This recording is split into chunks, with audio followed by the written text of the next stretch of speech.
저는 여러분과 함께 인생에서 가장 중요한 하나의 시선에 대해 이야기하고자 합니다. 이건 고대 철학자 에픽테토스가 남긴 문장으로 시작됩니다. 너에게 일어나는 일보다 그 일을 어떻게 받아들이느냐가 더 중요하다. 이 문장은 2000년이 지난 지금까지도 여전히 유효한 인생의 공식입니다. 왜냐하면 세상은 변했지만 인간의 마음은 여전히 흔들리기 때문입니다. 매일 우리는 예측할 수 없는 일들을 마주합니다. 누군가의 말 한마디에 마음이 무너지고 원하지 않는 결과에 좌절하고 한 번의 실수로 자신을 끝없이 미워합니다. 그런데 여러분, 이 모든 불행의 공통점이 뭔지 아십니까? 그 일 자체보다 그 일을 해석하는 방식이 우리를 무너뜨린다는 것. 예를 들어볼게요. 동일한 사건이 두 사람에게 일어났습니다. 둘 다 직장에서 실수를 했죠. 한 사람은 이렇게 생각합니다. 나는 역시 부족해. 이번에도 망했어. 다른 한 사람은 이렇게 말합니다. 좋아, 이번엔 배울 기회야. 똑같은 일이지만 결과는 완전히 달라집니다. 전자는 자신감을 잃고 주저앉습니다. 후자는 성장의 계단을 밟습니다. 이 차이를 만든 건 사건이 아니라 해석, 즉 반응의 차이입니다. 에픽테토스는 노예 출신 철학자였습니다. 그는 신체적으로 자유롭지 못했지만 정신적으로는 누구보다 자유로운 사람이었습니다. 그는 이렇게 말했습니다. 우리의 고통은 사물에 있지 않다. 그것은 사물에 대한 우리의 생각에 있다. 이 말은 통제의 이분법이라는 철학으로 발전했습니다. 그 핵심은 단순합니다. 내가 통제할 수 있는 것과 통제할 수 없는 것을 구분하라. 예를 들어보죠. 타인의 평가 통제 불가능, 나의 노력과 태도 통제 가능. 문제는 대부분의 사람들이 통제할 수 없는 일에 에너지를 낭비한다는 것입니다. 저 사람은 왜 나를 무시하지? 왜 세상은 이렇게 불공평할까? 이건 답이 없는 싸움이에요. 그건 마치 폭풍 속에서 바람의 방향을 바꾸려는 것과 같습니다. 하지만 방향키는 바람이 아니라 내 손 안에 있습니다. 내가 할 수 있는 건 세상을 조종하는 게 아니라 나를 조종하는 것. 그게 바로 평정심의 시작입니다. 에픽테토스는 이렇게도 말했습니다.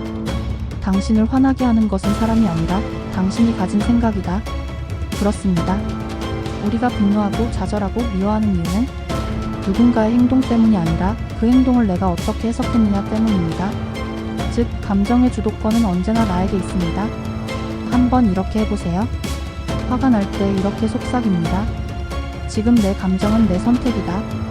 이 문장은 마법처럼 작동합니다. 왜냐하면 이 말 한마디가 당신을 피해자에서 주체자로 바꿔놓기 때문이죠. 우리는 종종 세상을 탓합니다. 저 사람 때문에 상처받았어. 그 일 때문에 내 인생이 망했어. 하지만 사실 그 일은 이미 지나갔습니다. 지금 나를 괴롭히는 건 그 사건이 아니라 그 기억을 붙잡고 있는 나입니다. 삶의 고통을 없앨 수는 없습니다. 그러나 그 고통의 의미는 바꿀 수 있습니다. 에픽테토스는 말했습니다. 고통은 우리를 시험하기 위한 도구다. 고통이 올 때마다 이렇게 물어보세요. 이 고통이 나에게 가르치려는 건 뭘까? 그 순간 고통은 적이 아니라 스승이 됩니다. 예를 들어보겠습니다. 당신이 실패했을 때 대부분 이렇게 생각합니다. 끝났다. 하지만 철학자는 이렇게 묻습니다. 이건 시작일 수도 있지 않은가? 실패는 우리를 정지시키는 게 아니라 방향을 수정하라는 신호일지도 모릅니다. 그 관점을 가진 사람은 삶의 모든 사건을 도전으로 해석합니다. 그게 바로 삶의 회복 탄력성 리질리언스입니다. 삶의 진짜 강자는 많이 가진 사람이 아니라 마음을 다스릴 줄 아는 사람입니다. 누군가 욕을 해도 무너지지 않고 세상이 흔들려도 중심을 잡는 사람. 그는 외부가 아니라 내면에서 산 사람입니다. 에픽테토스는 이렇게 말했습니다. 누군가가 당신을 비난한다면 그것은 그 사람의 의견일 뿐이다. 그 말에 당신이 반응하지 않는다면 그 비난은 아무 힘도 갖지 못한다. 이건 단순한 인내가 아닙니다. 자유의 선언입니다. 당신이 반응하지 않으면 세상은 당신을 흔들 수 없습니다. 우리는 종종 세상을 바꾸고 싶다고 말합니다. 하지만 진짜 변화는 내 반응을 바꾸는 것에서 시작됩니다. 왜 나한테 이런 일이 생기지? 라는 질문 대신 이 일을 통해 내가 뭘 배울 수 있을까? 라고 물어보세요.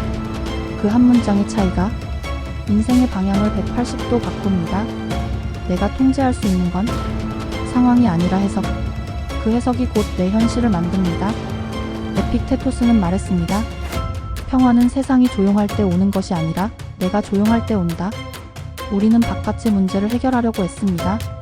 하지만 진짜 문제는 내면의 소음이에요. 그 소음을 줄이려면 먼저 멈춰야 합니다. 멈추고 깊게 호흡하고 이렇게 말하세요. 이건 내 탓도 남 탓도 아니다. 단지 내 선택의 순간일 뿐이다.